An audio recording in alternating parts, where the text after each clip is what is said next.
ബൗൺലെസ് അക്കാഡമിയുടെ സിഇഒയും ഓൾസ്റ്റ് എക്സാമിനറായിട്ടുള്ള ടിജിത മാം ആണ് നമ്മുടെ കൂടെ നിന്നുള്ളത്. Hi ma'am. ഹായ് മാം, നാട്ടിൽ ഇത്രയധികം നേഴ്സിംഗ് കോളേജ് ഒക്കെ ഉണ്ടല്ലോ, പിന്നെ എന്തുകൊണ്ടാണ് ഇത്രയധികം സ്റ്റുഡൻസ് ജർമ്മനി പോയി നേഴ്സിംഗ് പഠിക്കുന്നത്? നാട്ടിൽ നഴ്സിംഗ് പഠിക്കണമെങ്കിൽ 4 years കോഴ്സാണ്. അവിടെ ജർമ്മനിയിലാണ് ഇത് ചെയ്യുന്നതെങ്കിൽ ആക്ച്വലി ഒരു 3 year കോഴ്സാണ്. നമ്മൾ തിയറിയും പ്രാക്ടിക്കലും ഒരേ സമയം ചെയ്യുകയും ചെയ്യും. നമുക്ക് ആ സമയത്ത് ഒരു സ്റ്റൈപ്പൻഡ് ഇങ്ങോട്ട് കിട്ടുകയും ചെയ്യും. അപ്പോൾ സ്റ്റുഡൻസിന് ഏൺ ചെയ്യാനുള്ള ഒരു പോസിബിലിറ്റി കൂടിയാണ്. ഇവിടെ അത് ചെയ്യുമ്പോൾ നമുക്ക് ഒരു 13 lakhs അല്ലെങ്കിൽ അതിന് മുകളിലൊക്കെ ചിലവ് വരുന്നുണ്ട്. ആ ചിലവ് നമുക്ക് ആക്ച്വലി ഇവിടെ നാട്ടിൽ ജർമ്മൻ പഠിക്കുന്നതിനും പ്രോസസ്സിംഗ് ഫീയും കൂടെ കൊടുത്താൽ പോലും ഇവിടെ നാട്ടിൽ ചിലവാകുന്ന കാശിന്റെ ഒരു 4-1 ചിലവ് വരുന്നില്ല. ഈ ഒരു കാരണം കൊണ്ടാണ് ഇപ്പൊ ഒത്തിരിയും സ്റ്റുഡൻസ് ഈ +2 കഴിഞ്ഞവരും ഡിഗ്രി കഴിഞ്ഞവരും ഒക്കെ ജർമ്മനിയിൽ പോയി നഴ്സിംഗ് പഠിക്കാൻ ആഗ്രഹിക്കുന്നത്. മാം, ഇന്ത്യയിലും കേരളത്തിലും ഒക്കെ ആയിട്ട് ഒരുപാട് ജർമ്മൻ ലാംഗ്വേജ് ഇൻസ്റ്റിറ്റ്യൂട്ട്സ് ഉണ്ട്. 6 month ക്രാഷ് കോഴ്സും 3 month ക്രാഷ് കോഴ്സും ഒക്കെ പ്രൊവൈഡ് ചെയ്യുന്നുണ്ട്. അതുപോലെ ബൗൺലെസ്സും ക്രാഷ് കോഴ്സ് പ്രൊവൈഡ് ചെയ്യുന്നുണ്ടോ? ജർമ്മൻ ഫസ്റ്റ് ടൈം പഠിക്കുന്ന ഒരാൾക്ക് 6 മാസത്തിൽ പഠിക്കുക എന്നുള്ളത് ഇമ്പോസിബിൾ ആയ ഒരു കാര്യമാണ്. കാരണം ഇംഗ്ലീഷ് തന്നെ നമ്മൾ ചെറുപ്പം മുതലേ സ്കൂളിൽ ഒക്കെ പഠിച്ചിട്ട് തന്നെ നമ്മൾ എല്ലാ ദിവസവും കേൾക്കുന്നുണ്ട്, സംസാരിക്കുന്നുണ്ട്. എന്നിട്ട് തന്നെ ആൾക്കാർക്ക് ഇപ്പോഴും നന്നായിട്ട് ഇംഗ്ലീഷ് പറയാൻ പറ്റുന്നില്ല.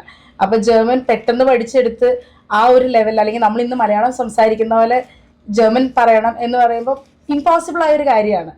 അതുകൊണ്ട് 6 മാസത്തിൽ പഠിക്കുക എന്ന് പറയുന്നത് നമുക്ക് പറ്റില്ല. ബുക്ക് ഓടിച്ചു തീർക്കാൻ നമുക്ക് 6 മാസം അതിൽ കുറവ് ടൈം മതി, ബുക്കിൽ ഗ്രാമറൊക്കെ നോക്കി ജസ്റ്റ് നോക്കി പോകാനായിട്ട്.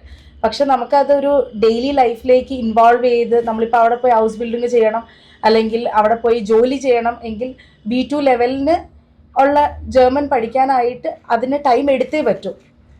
ഈവൻ നമ്മളുടെ ഇവിടുത്തെ ക്ലാസ്സസ് തന്നെ A1 to B2 നമ്മൾ 11 months ആണ് പ്രൊവൈഡ് ചെയ്യുന്നത്. അതിൻ്റെ അകത്ത് A1-ലും A2-ലും നമ്മൾ ഓരോ ആഴ്ച എക്സാം പ്രിപ്പറേഷൻ ആഡ് ചെയ്തിട്ടുണ്ട്. B1 B2-ൽ 4 ആഴ്ച വെച്ച് എക്സാം പ്രിപ്പറേഷൻ ആഡ് ചെയ്തിട്ടുണ്ട്. അത് ഭയങ്കര ഇമ്പോർട്ടൻ്റ് ആണ് ആ ടൈം.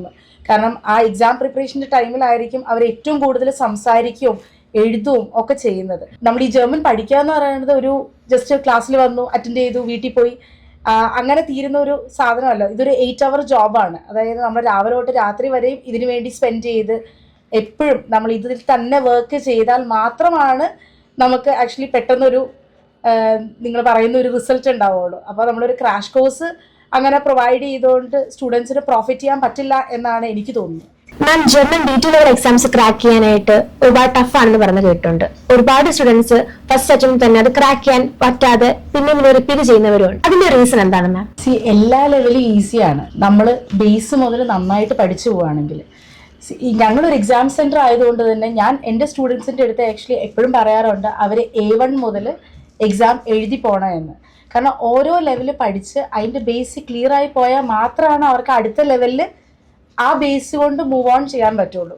ഇത് നമുക്ക് എന്താ പറയുക, 10ാം ക്ലാസ്സിലെ എക്സാം എഴുതാതെ നേരെ പോയി 12ാം ക്ലാസ്സിലെ എക്സാം എഴുതാൻ പറ്റില്ല. അതുപോലെ തന്നെയാണ് ജർമ്മൻ്റെ കാര്യം. നമ്മളെപ്പോഴും ആക്ച്വലി A1 എഴുതുക, A2 എഴുതുക, B1 എഴുതുക, B2 എഴുതുക. അപ്പോൾ ഓരോ ലെവലും കംപ്ലീറ്റ് ചെയ്ത് അത് കറക്റ്റായിട്ട് എഴുതി കഴിഞ്ഞ് കഴിഞ്ഞാൽ സ്റ്റുഡൻസിന് റിസൾട്ട് ഉണ്ടാവും. അങ്ങനെ എഴുതുന്ന പിള്ളേർ B2 ഡയറക്റ്റ്ലി പാസ്സാവുന്നുമുണ്ട്. ഞങ്ങൾക്ക് ആക്ച്വലി പുറത്തുനിന്ന് എക്സാം എഴുതാൻ വരുന്ന ഒരുപാട് സ്റ്റുഡൻസ് ഉണ്ട്.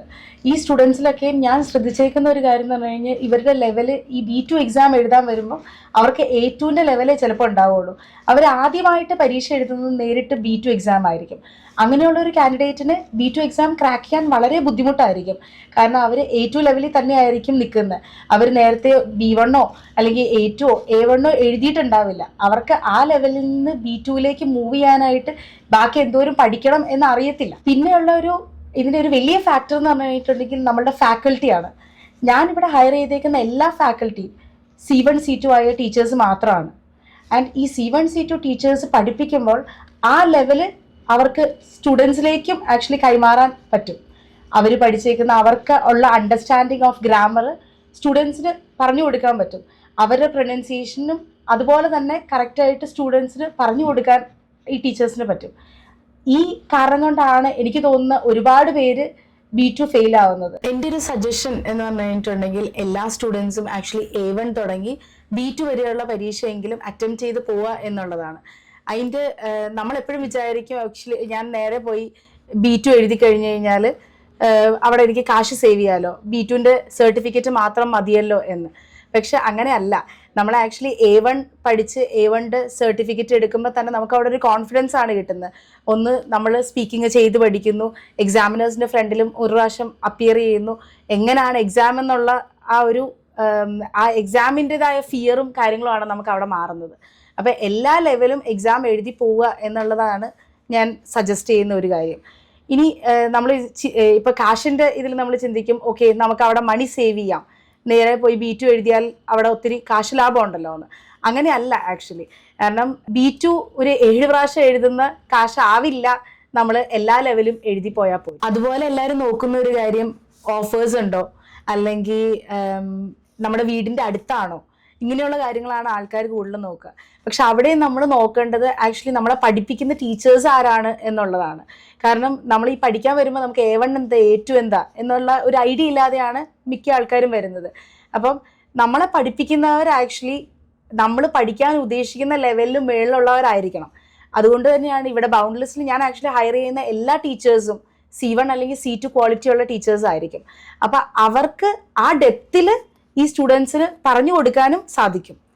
നമ്മളിപ്പം വേറെ ഇൻസ്റ്റിറ്റ്യൂട്ട്സുകളെയൊക്കെ എടുത്ത് നോക്കുമ്പം ടീച്ചേഴ്സ് ആക്ച്വലി കുറവാണ്. അപ്പോൾ ഈ പഠിച്ചിറങ്ങിയ പിള്ളേർ എവിടെയെങ്കിലും പോയി പഠിപ്പിക്കുമ്പം അതിൻ്റെതായ ലെവലാണ് ഈ സ്റ്റുഡൻസിനും ഉണ്ടാവുകയുള്ളൂ. അപ്പം അങ്ങനെ ഒരു സ്റ്റുഡൻറ്റ് പറഞ്ഞു കൊടുക്കുമ്പം ഈ എന്താ പറയുക, പഠിക്കുന്ന സ്റ്റുഡൻസിന് B2 പാസ്സാവാൻ ടഫാണ്. ബിക്കോസ് അവർക്ക് അത്രയും നോളേജ് കിട്ടുന്നുള്ളൂ. നിങ്ങളോട് ഇത്രയും ഞാൻ ടൈം സ്പെൻഡ് ചെയ്യുന്നതിനും ഒരുപാടധികം ഇൻഫർമേഷൻ എനിക്ക് നൽകിയതിനും thank you so much ma'am. Thank you so much. German ലാംഗ്വേജിനെ പറ്റിയോ ഇതുമായി റിലേറ്റ് ചെയ്ത് എന്തെങ്കിലും ഡൗട്ട്സോ ഉണ്ടെങ്കിൽ please comment below. Boundless, growing beyond cultures.